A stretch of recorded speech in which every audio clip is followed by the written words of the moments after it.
ഡൽഹി സ്ഫോടനത്തെക്കുറിച്ച് അന്വേഷിക്കാൻ 10-അംഗ സംഘം രൂപീകരിച്ച് NIA additional director general Vijay സാഖറെയ്ക്കാണ് അന്വേഷണത്തിന്റെ ചുമതല. അന്വേഷണത്തിന്റെ ഭാഗമായി അടുത്ത 3 ദിവസത്തേക്ക് ചെങ്കോട്ടയിൽ സന്ദർശകർക്ക് പ്രവേശനം അനുവദിക്കില്ല.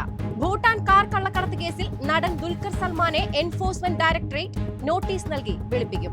സംസ്ഥാനത്തെ 17 ഇടങ്ങളിലായി കസ്റ്റംസ് പ്രിവന്റീവ് വിഭാഗം നടത്തിയ അന്വേഷണത്തിന്റെ തുടർച്ചയായിട്ടാണ് ഇഡി അന്വേഷണം. വ്യാജരേഖകൾ വഴി കാർ ഇറക്കുമതി ചെയ്തെന്ന് കണ്ടെത്തിയ നടൻ അമിത് ചക്കാലക്കൽ അടക്കമുള്ളവർക്കും അന്വേഷണ സംഘം നോട്ടീസ് നൽകിയിട്ടുണ്ട്. അറ്റകുറ്റപ്പണികൾക്കായി മൂലമറ്റം ജലവൈദ്യുത നിലയം 1 മാസത്തേക്ക് അടച്ചു. കുടിവെള്ള പദ്ധതികളെ ബാധിക്കാതിരിക്കാൻ ബദൽ മാർഗങ്ങൾ സ്വീകരിച്ച ശേഷമാണ് നിലയം അടയ്ക്കാൻ തീരുമാനമായത്. വൈദ്യുതി പ്രതിസന്ധി ഉണ്ടാകില്ലെന്ന് അധികൃതർ അറിയിച്ചു. സംസ്ഥാനത്ത് കെട്ടിട നിർമ്മാണ സാമഗ്രികളുടെ വില ക്രമാതീതമായി ഉയർന്നതോടെ നിർമ്മാണ മേഖല പ്രതിസന്ധിയിൽ. ക്വാറി, ക്രഷർ ഉൽപ്പന്നങ്ങളുടെ വരവ് സ്തംഭിച്ചത് ലൈഫ് മിഷൻ വീടുകൾ അടക്കമുള്ള സർക്കാരിന്റെ നിർമ്മാണ പ്രവൃത്തികളുടെ താളം തെറ്റിച്ചു. സംസ്ഥാനത്ത് സ്വർണ്ണവിലയിൽ ഇടിവ്. ഗ്രാമിന് 30 രൂപയും പവന് 240 രൂപയുമാണ് കുറഞ്ഞത്. ഇതോടെ സ്വർണം ഗ്രാമിന് 11,505 രൂപയും പവന് 92,040 രൂപയുമായി.